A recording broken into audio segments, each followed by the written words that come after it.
Assalamualaikum warahmatullahi wabarakatuh. Perkenalkan, nama saya Rizky Putra dari Fakultas Hukum Tata Negara Syariah, kelas F, NPM 2121020 148. Di sini saya akan mempresentasikan tugas individu mata kuliah Ekonomi Syariah bab 7 dengan judul Pasar dan Harga Keseimbangan. Ketika membicarakan tentang perilaku penjual, maka akan terbalik efisiensi pasar, artinya akan terjadi harmonisasi pasar. Mereka secara bersama dan bertindak secara etika atau akhlak yang baik dalam menyusun penawaran produk dan ikut bertanggung jawab di dalam persekutuan dengan penawaran dari sisi tiap-tiap pasar untuk menentukan tingkat harga dan hasil dari masing-masing pasar produk. A. Perilaku pasar. Menurut Imam Ibnu Taimiyah dalam kitab Majmu' Fatawa, perilaku atau etika yang harus diperhatikan bagi seseorang penjual atau merupakan prinsip-prinsip pasar yang efisien antara lain: pertama, dilarang menipu. Segala praktik kecurangan termasuk penipuan dilarang dalam Islam. Hal ini sesuai hadis Rasulullah SAW yang diriwayatkan Muslim di mana Rasulullah pernah melewati sebuah wadah berisi makanan. Lantas beliau memasukkan tangan beliau ke dalamnya. Ternyata jari-jari beliau menyentuh sesuatu yang basah. Kemudian beliau bertanya, "Apakah ini, wahai pemilik makanan?" Pemilik makanan menjawab, "Terkena air hujan, wahai Rasulullah." Beliau mengatakan, "Mengapa kamu tidak meletakkannya di bagian atas agar dapat dilihat orang lain? Barang siapa yang mencurangi kami, maka ia bukan golongan kami." Hadis riwayat Muslim. 2. Akad-akad ilegal. 3. Mencegat barang sebelum sampai di pasar. Produsen dilarang mencegat pedagang di pinggir kota demi mendapatkan keuntungan dari ketidaktahuan penjual dari satu kota terhadap harga yang berlaku di kota lain. Sebagaimana hadis Rasulullah. 4. Dilarang menimbun barang. Penimbun adalah orang yang sengaja membeli bahan makanan yang dibutuhkan manusia, lalu ia menahannya dan bermaksud untuk mendongkrak harga jualnya terhadap mereka. Hal semacam ini merupakan bentuk kezoliman. Kelima, memonopoli perdagangan. Memonopoli perdagangan adalah penjual membuat komitmen agar yang menjual bahan makanan atau lainnya hanya kepada orang-orang tertentu yang sudah dikenal. Barang-barang itu tidak dijual selain kepada mereka. Kemudian, mereka menjualnya. Seandainya ada orang yang lain yang menjualnya, maka dilarang. Ini bisa merupakan kezaliman terhadap tugas dan wewenang penjual yang dilarang dalam Islam. B. Harga keseimbangan dalam Islam.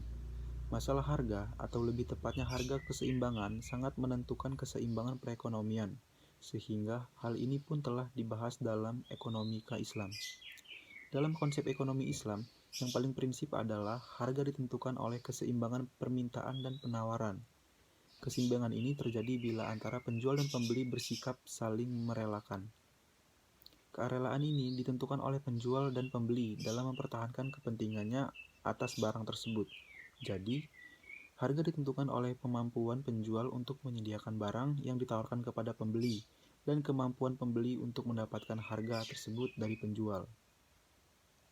Akan tetapi, apabila para pedagang sudah menaikkan harga di atas batas kewajaran, mereka itu telah berbuat zalim dan sangat membahayakan umat manusia.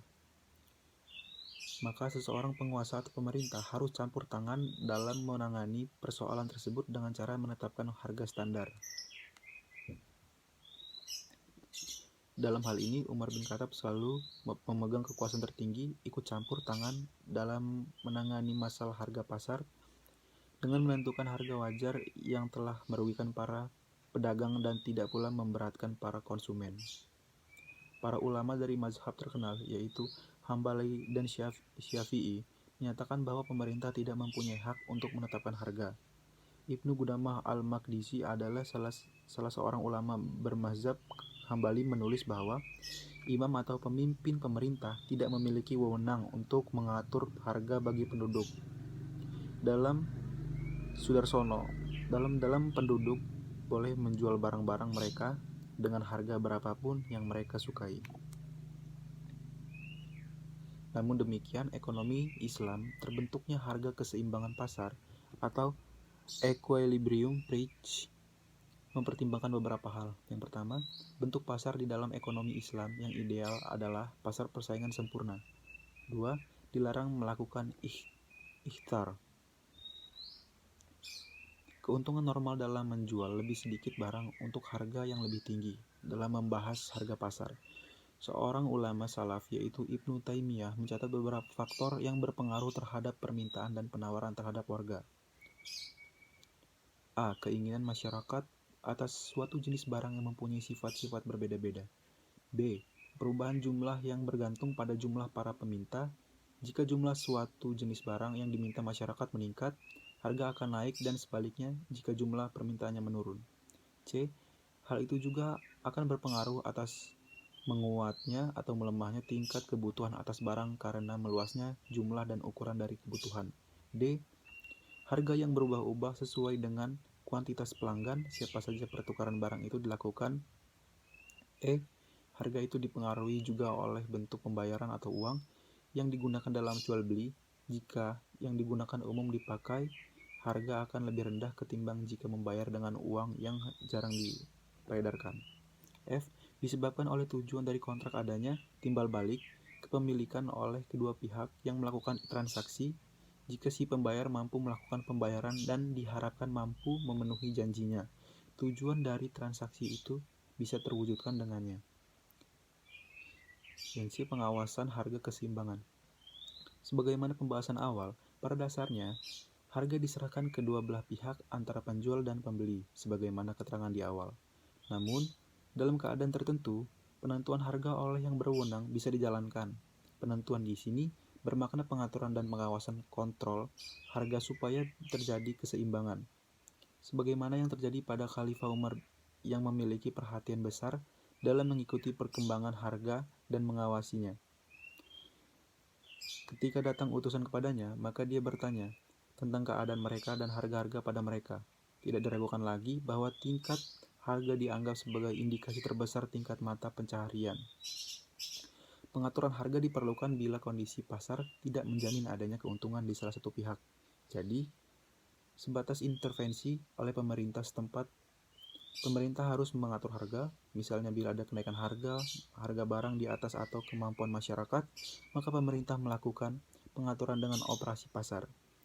Sedangkan bila harga selalu turun sehingga merugikan produsen, pemerintah meningkatkan pembelian atas produk produsen tersebut dari pasar. Peran pemerintah tersebut berlaku di saat ada masalah-masalah yang ekstrem, sehingga pemerintah perlu memantau kondisi pasar setiap guna melihat kemungkinan diperlukannya pengaturan harga. Mungkin itu saja presentasi dari saya. Bila saya ada salah-salah kata, saya mohon maaf, dan kepada Allah saya mohon ampun. Saya akhiri. Wassalamualaikum warahmatullahi wabarakatuh.